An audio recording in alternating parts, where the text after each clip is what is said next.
我其實有好多問題想問㗎，因為之前都講過好多條例嘅嘢，咁我就想集中問，因為咧其實同漁護署都想釐清翻好多條例嘅執行時嘅問題。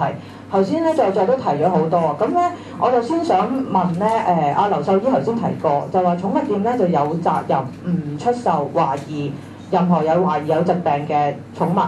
咁咧，我哋都明白，譬如傷風咳嗽呢啲，我都同意係一個寵物店嘅責任咯。但係譬如頭先阿黃小姐 Doris 佢提過，呢啲接耳貓病，蘇格蘭接耳貓嘅係遺傳病，因為遺傳病嘅問題咧，仲有佢未病發嘅喎。佢喺啱啱出世，可能頭個半年一年，其實佢未病發嘅。咁呢一個尤其是係遺傳病嘅問題嘅責任，而家我哋睇到係冇人去 address 呢個問題。政府可唔可以去監管呢一樣嘢呢？而家已經有咁多問題，有咁多市民話俾你聽，呢一樣嘢係對個動物、對個主人、對個社會都係一個好大嘅 burden 痛苦。咁呢，就算佢唔即時立例禁止有遺傳病嘅動物去做商業繁殖，政府起碼都應該做宣傳教育嘅工作。蘇格蘭接耳貓病友會，你有冇聽過政府話俾你聽佢係有遺傳病呢？我冇。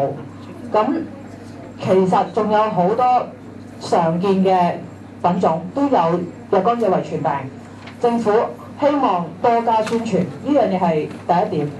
第二個問題就係政府可唔可以立例？呢個係希望漁護署可以回應嘅。跟住第二個問題就翻到去而家佢一講嗰個一個品種兩個母狗。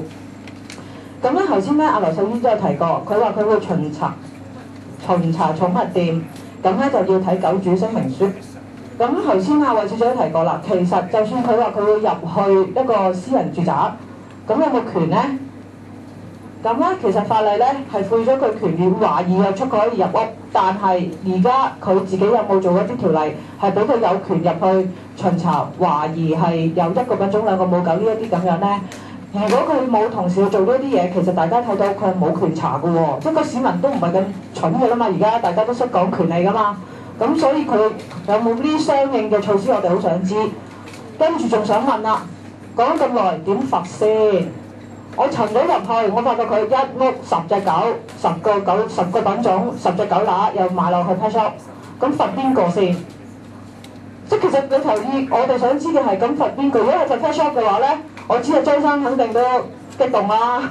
咁仲有喎，張生激動之餘，咁係咪嗰個所謂 hobby breeder 唔罰咧？咁係點樣罰咧？如果冇罰則出嚟嘅所謂規管咧，我哋相信冇乜影響力咯。咁而家可以睇到嘅就係佢梗係可以就好似張生講嘅喐 pet shop 啦，因為你哋有牌咪喐你個牌咯，因為佢哋最簡單啊嘛。咁但係呢個唔係最有效嘅監管方法嚟㗎嘛。咁同埋仲有啦，你話去巡查，咁你點去邊度巡查咧？你唔通突擊咁樣上樓就搜咩？你都要有人地址㗎。咁你地址喺邊度嚟啊？阿張生就俾佢咯。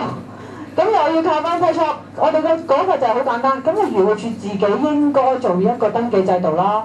你自己而家又話要講一個品種兩個母狗，咁請你登記翻呢一班人，監管呢一班人啦。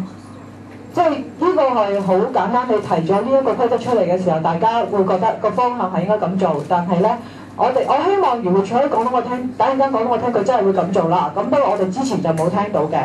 咁咧，第三個所以呢個問題引申落去咧，就係話其實咧，我先唔講你點樣做喎。其實係漁護署應該每一個 breeder 咧，每一個從事呢一個商業活動嘅咧，佢都應該有一個登記制度。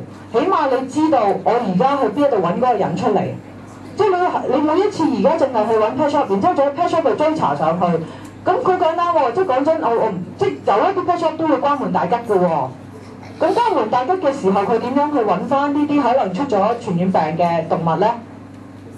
即係呢個問題，我真係想漁護署回應嘅，因為我哋都知道其實而家咁多種各種各式嘅流感、各種嘅病，呢個都係我哋去處理社區嘅健康應該要注意嘅事嚟㗎嘛。咁如果你下下淨係要靠寵物店嘅，寵物店即係whatever嘅原因啦，即係或者佢自己冇規管好，唔好個 comment 咁慘啦，佢自己原來做得唔好嘅，佢根本就俾唔到你，你咪罰佢咯。但係罰完佢之後，你係查唔到個來源嘅喎一樣。咁所以呢個問題我哋都睇到，而家呢個做法咧，其實咧係好多漏洞㗎。一個最簡單有效直接嘅方法就係，即係我先唔講你私人定乜嘢啦，唔該你哋全部要登記。然之後政府有一個資料系統。咁呢一個咧係保障社區健康、保障動物福利㗎。咁最後咧就係講呢個所謂一個品種兩個母狗。咁大家都知啦，全部都講緊狗嚟講去都係狗。咁喂，再唔知係咪養貓咧？係咯，貓係一個好常見嘅香港常見嘅寵物。即係我都唔講兔啊、龜啊、rat 即係佢爬蟲類嘅，即係越嚟越多啦。我哋先講狗同貓，肯定係最多人買嘅。咁淨係講狗唔講貓，係好奇怪嘅喎，好明顯係唔合理嘅喎。即係呢個報道咧，我都曾經俾大家睇過㗎。